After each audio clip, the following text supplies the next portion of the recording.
呢個樓盤你可能冇聽過，但係呢個開發商咧，你一定非常之熟悉。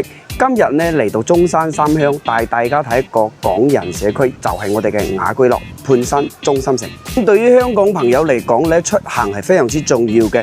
距離項目1公里度咧就有直通巴士，返到香港甚至可以入到市區嘅，都可以去到深圳嘅關口啊，同埋珠海嘅關口都係有直通車嘅。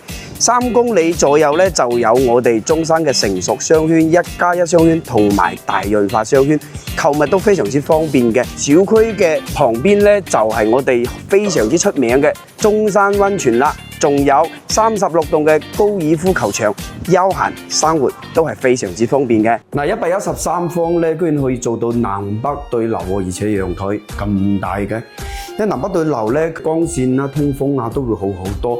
重點係呢個戶型，佢嘅廚房真係非常之大，而且光線非常之好嘅。佢做咗3個房間嘅，飄窗都打埋嘅，實用空間咧更加之高。主人房咧做咗個大套間嘅設計，除咗可以打個衣櫃咧，仲可以擺翻一張1.8同埋2米嘅床。除咗呢個113方咧，咁3房嘅話仲有100方同埋108方嘅。如果你想大啲要個4房嘅話咧，仲有119方同埋127方。所以呢個樓盤咧，無論你係本地家庭自己住，定係話香港、澳門嘅朋友過嚟呢邊自住養老，都係非常之合適嘅。